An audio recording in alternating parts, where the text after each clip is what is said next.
कि 2 साल पहले जब मैंने स्टार्ट करा था, मैं एक सीनियर से मिलने गया था दिल्ली में। उनसे मैं मिलने गया, कुछ डाउट्स पूछने थे। प्रीलिम्स का 1 महीना बचा होगा उनका, वो मेरे से बात करने आए। उन्होंने मुझसे पूछा कि बताओ क्या बात करनी है। तो मैं ऐसे जनरल गाइडेंस लेने लग गया कि सर कैसे स्टार्ट करते हैं, ये क्या करते हैं। तो उन्होंने मुझे बहुत सिंपल बात बोली कि तुमने कभी किसी का ब्लॉग पढ़ा? इतने सारे टॉपर्स ने ऑनलाइन लिख रखा है, या इतने सारे लोगों ने ऑलरेडी इतनी बातें बोल रखी हैं, वो तुमने पढ़ी हैं? मैंने बोला नहीं सर। तो उन्होंने बोला कि नहीं, पहले जाओ वो पढ़ कर आओ, उसके बाद में जो डाउट्स हैं वो तुम मुझसे आगे पूछोगे, तो तुम डाउट्स भी अच्छे पूछोगे और मैं जवाब भी अच्छे दे पाऊंगा। तुम्हारा भी टाइम बचेगा, मेरा भी टाइम बचेगा। तो उस वक्त मेरे को वो बात थोड़ी अखरी कि यार इन्होंने तो मेरे को कुछ बिना बताए यहाँ से भेज दिया। मैं जिस इंटेंशन से गया था, जो मेरा मोटिव था कि यार कुछ तो पता चलेगा, वो उन्होंने बताया नहीं। तो उन टीचर की, उन सर की, सीनियर की बात मेरे को आज वो पता चलती है। और वो बात मैं बोलूंगा कि सबसे पहली वो टिप थी मेरी यूपीएससी को रिलेटेड। और वो टिप आज मुझे पता चलता है कितनी ज्यादा इंपॉर्टेंट टिप है कि आप सबको भी वो चीज करनी पड़ेगी, आप सबको भी वो काम करना पड़ेगा। मैं यहाँ पे आके 10 बातें बोल सकता हूँ, मैं यहाँ पे आके 50 बातें बोल सकता हूँ, बट एज लॉन्ग एज आप वो चीजें नहीं समझते हैं, आप खुद से उसके ऊपर विचार नहीं करते हैं, वो सब आपके कान पे पड़ेंगी, निकल जाएंगी। मैं भी यहाँ पर आया हूँ, तो अगर आप सब लोग यहाँ पर इस हॉल के अंदर हैं या जो भी वीडियोस पे देख रहे हैं, आप सब किसी पर्टिकुलर रीजन से यहाँ पर आए हैं, कोई कारण है आपका यहाँ पे होने का, तो कोशिश करें कि वो चीज आप समझ पाए। आप यहाँ पे कोई मूवी देखने नहीं आए कि हॉल में जाके 1-2 घंटे बैठ के मूवी देख के आ गए। यहाँ पे या कहीं पे भी इन जनरल लाइफ में ज्ञान बहुत जगह मिलता रहता है, ज्ञान बहुत सारे लोग बोलते हैं। वो कौन सा ज्ञान आपके काम का है, उसको कैसे पिक करना है, उसको कैसे अपनी जिंदगी में अप्लाई करना है, वो आपकी रिस्पॉन्सिबिलिटी है। तो इसलिए आराम से सुनिए जो भी मैं बोल रहा हूँ, कोशिश करिए क्या आप पे अप्लाई होती है, क्या आप पे रिलेवेंट है। मैं ये नहीं बोलूंगा कि मैंने जो भी बात बोली सब सत्य है। मेरा एग्जाम एक बार में क्लियर हो गया तो मैंने जितनी गलतियां करी होंगी वो हाइड हो चुकी हैं, किसी को पता नहीं चला मैंने क्या गलतियां करी हैं। 4 अप्रैल तक मैं जो भी करता था, जो भी सोचता था, वो मेरी खुद की थिंकिंग थी, वो मेरा खुद का पढ़ने का तरीका था। फिर वो रिजल्ट आया तो अब सब कोई उसको जानने लगा है, सब उसको सही मानने लगा है कि यही सही तरीका है। सही तरीका कुछ नहीं होता है, सही तरीका आपका जो तरीका है जिससे आपको समझ में आता है वो सही तरीका है। इसलिए जो भी, ना केवल मैं, आप कहीं से भी, इवन कोई टीचर भी या कोई भी फीडबैक आपको मिल रहा है, तो आपको एक बार समझना है कि वो आप पे कितना लागू होता है। उसके बाद में ही आपको उसे अपने स्ट्रैटेजी के अंदर डाल के आगे बढ़ना है। कोई आपको यहाँ पे कोई जड़ी बूटी नहीं देगा कि यार ये चीज कर लो तुम एग्जाम क्लियर कर लोगे। जितेंद्र सर ने कल बात बोली थी, इलाहाबाद में फेमस है, बाबा बनाते हैं। वो सब लोग फालतू की बोल के चले जाते हैं, बोलते कि ये कर लो वो कर लो, वो कुछ नहीं होता है। करना सब आपको है, ये एग्जाम पूरा आपका है। मैंने भी कोचिंग करी थी, उसके बारे में थोड़ा बताऊंगा, बट उसका भी एक लिमिटेड रोल था। उसके ऊपर मुझे भी साल भर बहुत मेहनत करनी पड़ी थी, उसके बाद में वो रिजल्ट आया था।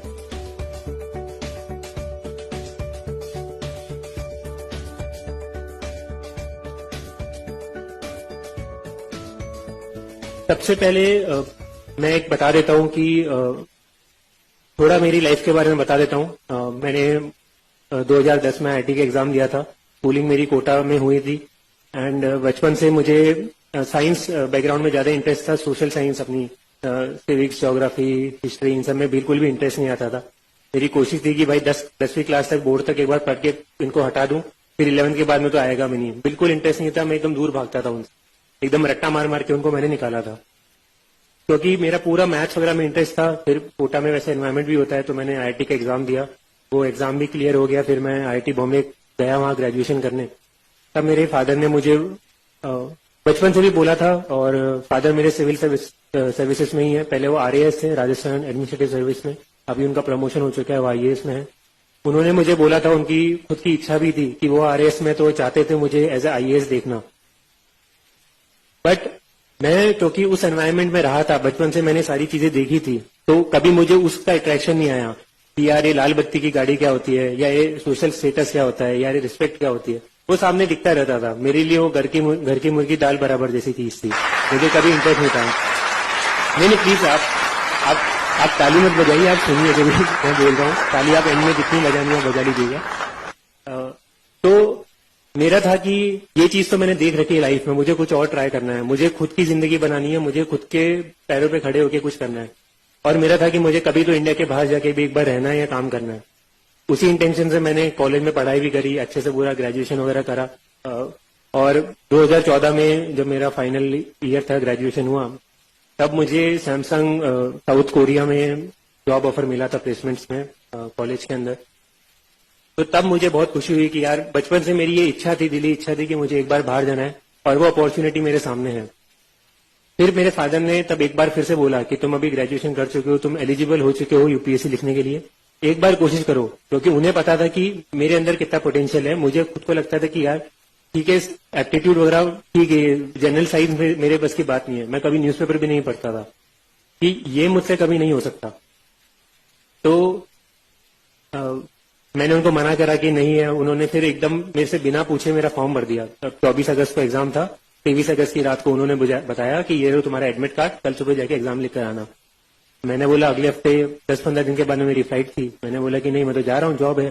बोला कि ठीक है चले जाओ जॉब पे, मैं फोर्स नहीं कर रहा, बस मेरा मन रखने के लिए एक बार ये एग्जाम जाके दे दो। और नहीं, वो तो होना तो है, वैसे भी नहीं है क्योंकि तुमने तैयारी करी नहीं है, पर पता तो चल जाएगा, क्या पता तुम्हारा कभी बाद में मन बन जाए। मैंने बोला कि नहीं, पहले तो मना करा, फिर उन्होंने दीदी से थोड़ी मिली भगत कर ली थी, उसका भी फॉर्म भर दिया। बोला देखो इसको भी भेज रहा हूँ, ये भी जारी है, तो तुम भी चले जाओ। तो मैंने बोला कि अब ठीक है, घर पे बैठा हूँ, क्या कर रहा हूँ, संडे है, चले जाऊंगा, कोई बात नहीं। अब मैं वहां पर गया, मैंने पेपर खोल के देखा और मुझे कुछ नहीं आया उसके अंदर। पूरा जो पेपर 1 होता है जीएस का, तो होता यह था कि उसके पहले हमेशा GS1 और GS2 जो 2 पेपर होते हैं प्रीलिम्स के, उसके अंदर जीएस और सीसैट वाला दोनों के नंबर जुड़ते थे और कट ऑफ इंजीनियर्स को फायदा होता था कि वो सेकंड पेपर में ज्यादा मार्क्स लेके जीएस थोड़ा बैलेंस करके 50-60 नंबर लाके वो भी क्वालिफाई कर लेते थे।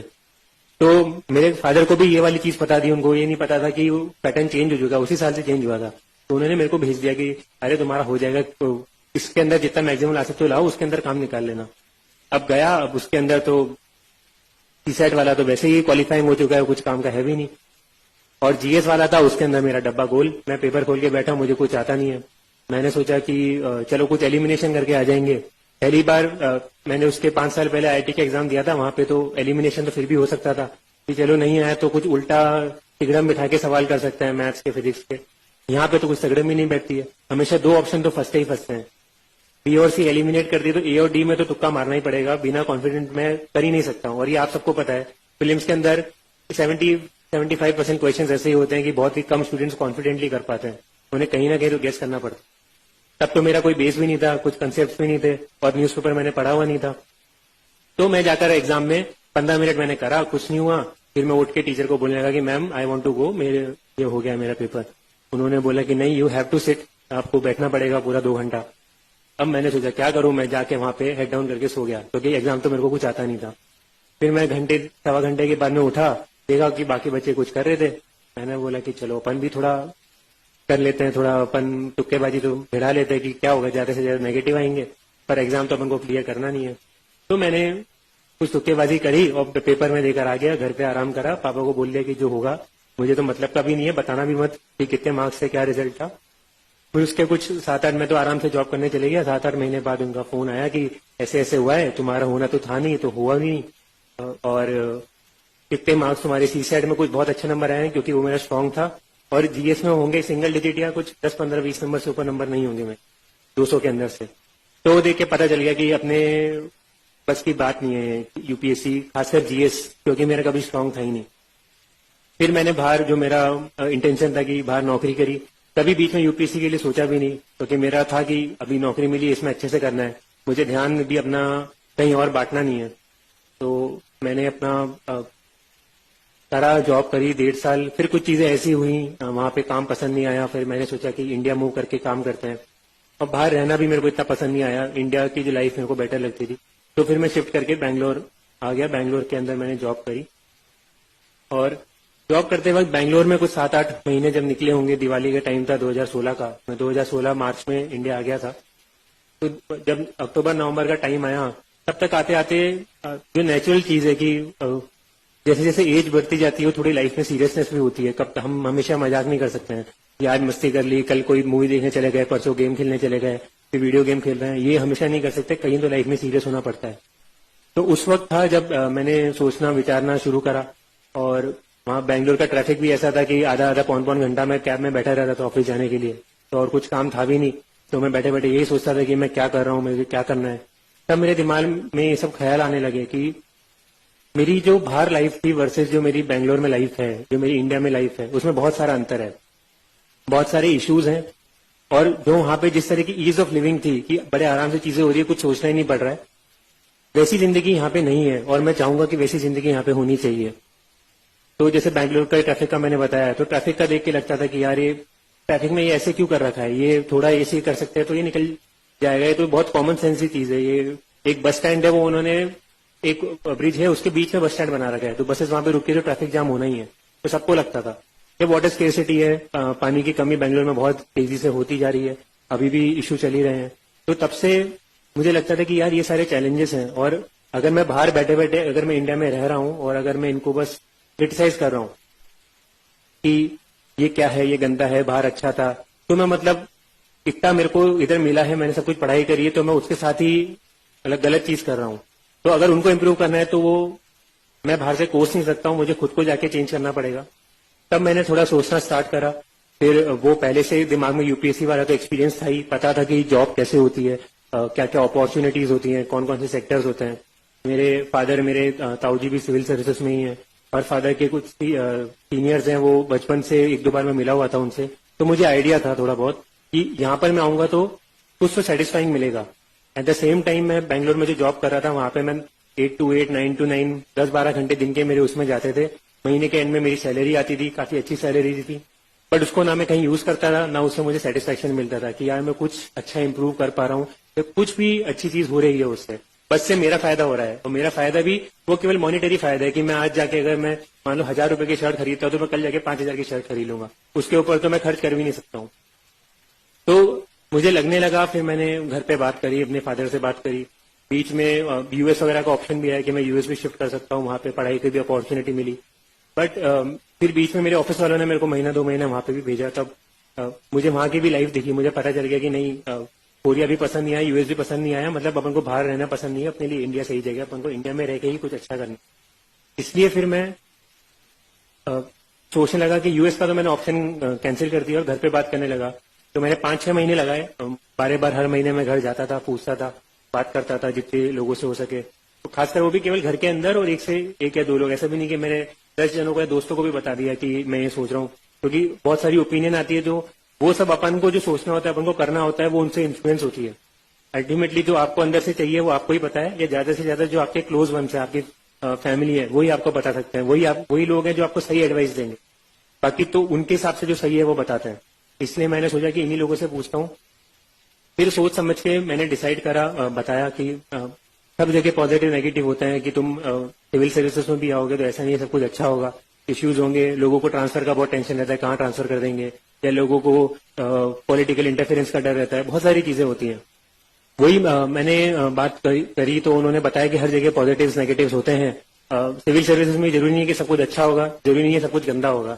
अगर तुम जहां सेटिस्फेक्शन लेना चाहते हो, जो काम करके तुम अच्छा काम करना चाहते हो, वो जरूर यहाँ पे मिलेगा। ये मैंने 3, 5, 4, 5, 10 लोगों से पूछ लिया था, सुन लिया था, तो इसका मुझे पता था कि अगर मैं अच्छा ही ढूंढूंगा तो मेरे को अच्छा ही मिल जाएगी, बट अगर मैं केवल बुराई ढूंढूंगा उस चीज के अंदर तो मेरे को बुराई भी मिल जाएगी।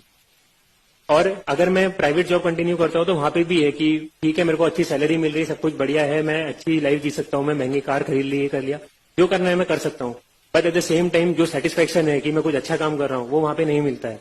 या मैं बैंगलोर में हूँ, वहां पे ट्रैफिक में फंस रहा हूँ, तो पता है कि वो भी नेगेटिव ही हुआ उस जॉब का। तो मुझे वो मैंने जब कंपेयर करा दोनों चीजों को, तब मैंने सोचा नहीं, सिविल सर्विसेज का एग्जाम देंगे। फिर मैंने मेरी जॉब छोड़ी, मई 2017 में मैंने मेरी जॉब छोड़ी थी।